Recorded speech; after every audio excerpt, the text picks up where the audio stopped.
ಜನ ಬಂದು ಕೇಳ್ಕೊಂಡ್ರು ಎಷ್ಟು ಜನ ಇರುತ್ತೆ ಬಂದ್ರು ಈ ಸರಿ ಬರೋದು ಪುಟ್ಟ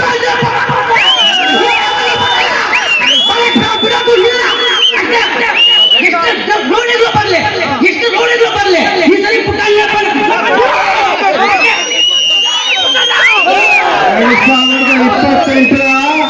2028 ಚುನಾವಣೆ ಅಲ್ಲ, ಪುಟ್ಟಣ್ಣ MLA ಆಗೋದಲ್ಲ, ಶಿಡ್ಲಘಟ್ಟದ ಭವಿಷ್ಯ 2028 ಭವಿಷ್ಯದ ಶಿಡ್ಲಘಟ್ಟ ನೋಡಬೇಕಂದ್ರೆ ಪುಟ್ಟು ಆಂಜನಪ್ಪನಿಗೆ ಮತ ಕೊಡಬೇಕು. ಪುಟ್ಟು ಆಂಜನಪ್ಪನಿಗೆ ಮತ ಶಿಡ್ಲಘಟ್ಟದ ಭವಿಷ್ಯ ಹೇಗಿರುತ್ತೆ ಅಂತೇಳಿ 5 ವರ್ಷಗಳ ಕಾಲ ನೀವು ಕೊಡುವಂತ ಶಕ್ತಿ ಅದನ್ನ ನಾವು ಮಾಡಿ ತೋರಿಸಿ ಸಂದೂರವಾದ ಶಿಡ್ಲಘಟ್ಟ ಕಟ್ಟೋದು. ಆ ಕಟ್ಟೋದಕ್ಕೆ ಯುವಕರು, ಕಾರ್ಮಿಕರು, ರೈತರು, ಮಹಿಳೆಯರು ಎಲ್ಲ ನನ್ನ ತಾಯಂದ್ರ ಅಣ್ಣ ತಮ್ಮಂದ್ರು ಪ್ರತಿಯೊಂದು ಕುಟುಂಬದಲ್ಲೂ ಪುಟ್ಟು ಆಂಜನಪ್ಪ ನಾವೇ ಅಂತ ನೀವು ಕೆಲಸ ಮಾಡಿದ್ರೆ ಮಾತ್ರ ಪುಟ್ಟು ಆಂಜನಪ್ಪ ಗೆಲ್ತಾನೆ. ಅದಕ್ಕೆ ನೀವು ಸಂಘಟನೆಯಲ್ಲಿ ಒಂದು 10 ದಿನಗಳ ಕಾಲ ಚುನಾವಣೆಗಳು ನನಗ ಕೆಲಸ ಮಾಡಿ ನಿಮ್ಮೆಲ್ಲ ಸಮಸ್ಯೆಗಳ ಧ್ವನಿಯಾಗಿ ನಾನು ಕೆಲಸ ಮಾಡ್ತೀನಿ. ಆಮೇಲೆ ಇದು ನನ್ನ ಮಾತು, ನಾನು ಮಾತು ಕೊಡ್ತೇನೆ. ನಿಮ್ಮ ಸಮಸ್ಯೆಗಳಿಗೆ, ನಿಮ್ಮ ಕಷ್ಟಗಳಿಗೆ, ನಿಮ್ಮ ನೋವಿಗೆ ಪುಟ್ಟಣ್ಣ ಇದ್ದಾರೆ ಅಂತೇಳಿ ಗಟ್ಟಿಯಾಗಿ ಎದೆ ಕಟ್ಕೊಂಡು ಹೇಳ್ಬೋದು. ನಿಮ್ಮ ಬೂತಲ್ಲಿ ಗಟ್ಟಿಯಾಗಿ ಹೇಳ್ಕೋಬಹುದು.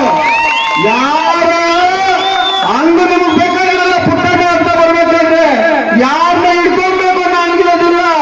ನೇರವಾಗಿ ಪುಟ್ಟಣ್ಣನಿಗೆ ಒಂದು ಫೋನ್ ಮಾಡ್ಬೋದು, ಒಂದು ವಾಟ್ಸಪ್ ಮಾಡ್ಬೋದು, ನಿಮ್ಮ ಸಮಸ್ಯೆಗೆ ಧ್ವನಿ ಆಗ್ತಾನೆ ಪುಟ್ಟಣ್ಣ. ನೇರವಾಗಿ ನಿಮ್ಮ ಸಮಸ್ಯೆ ಧ್ವನಿ ಆಗ್ತಾನೆ. ಇದು ತಂತ್ರಜ್ಞಾನದ ಯುಗ.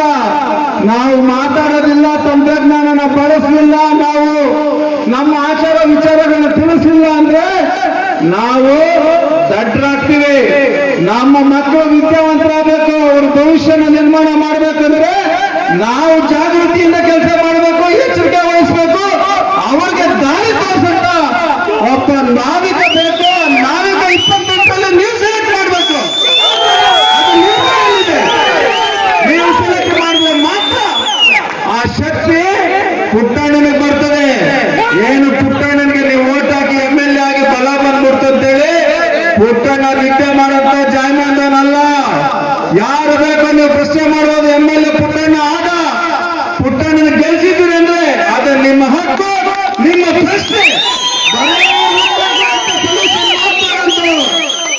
ಬರೀ ನಿಮ್ಮ ಸಮಸ್ಯೆಯಾಗಿ ಧ್ವನಿಯಾಗಿ ಕೆಲಸ ಮಾಡುವಂಥದ್ದು, ನಿಮ್ಮ ಸಮಸ್ಯೆ ಕಷ್ಟಕ್ಕೆ ಸ್ಪಂದಿಸೋದು ನನ್ನ ಕೆಲಸ.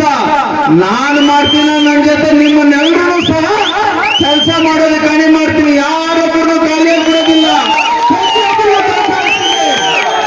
ಈ ಕ್ಷೇತ್ರನ ಡೆವಲಪ್ ಮಾಡೋದಕ್ಕೆ ಪ್ರತಿಯೊಬ್ಬ ಯುವಕ, ಪ್ರತಿಯೊಬ್ಬ ರೈತ, ಪ್ರತಿಯೊಬ್ಬ ಕಾರ್ಮಿಕ, ಪ್ರತಿಯೊಬ್ಬ ವಿದ್ಯಾರ್ಥಿ ಎಲ್ಲರೂ ಕೈ ಜೋಡಿಸ್ಬೇಕು.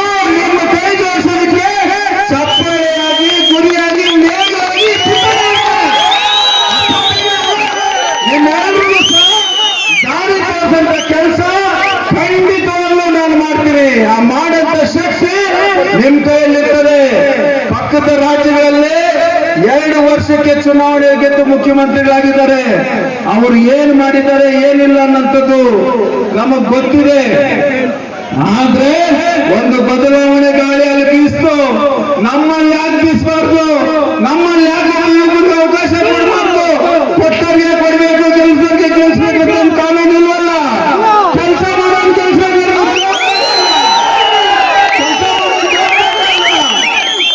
ಯಾರು ಕೆಲಸ ಮಾಡ್ತಾರೋ ಅವರೇ ನಿಮ್ಮ ಓಟು.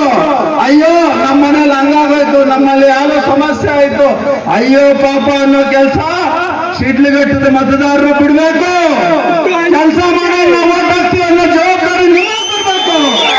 ನಿಮ್ಮನ್ನ ಜವಾಬ್ದಾರಿ ಬಂದ್ರೆ ಮಾತ್ರ ನಿಮ್ಮಗಳ ಭವಿಷ್ಯ ನಾವು ಕೊಟ್ಟಿದ್ದ ಮಾತು ನೆನಪಿಗೆ ಬರ್ತದೆ. ಅಯ್ಯೋ ಅಯ್ಯೋ ಪಾಪ ಅಂತೇಳಿ ಓಟ್ ಹಾಕಿದ್ದಾರೆ, ಬಿಡಿ ಹೆಂಗೂ ನಡ್ಕೊಂಡು ಹೋಗ್ತಾನೆ ಅಂತೇಳಿ ಉಜ್ಗಂಡ್ ಕಾಲ ಹಣ ಮಾಡ್ತಾರೆ. ಆ ಕಾಲ ಹಣ ಮಾಡಕ್ಕೆ ಅವಕಾಶ ನೀವು ಕೊಡಬಾರ್ದು. ಹಿಂದೆ ಇಟ್ಕೊಂಡೇ ಇರ್ಬೇಕು. ಕೆಲಸ ಮಾಡಿಲ್ಲ ಅಂದ್ರೆ ತಪ್ತೀವಿ, ನಿನ್ ಚೇರ್ ಕಿತ್ತಾಕ್ತೀವಿ ಅಂತ.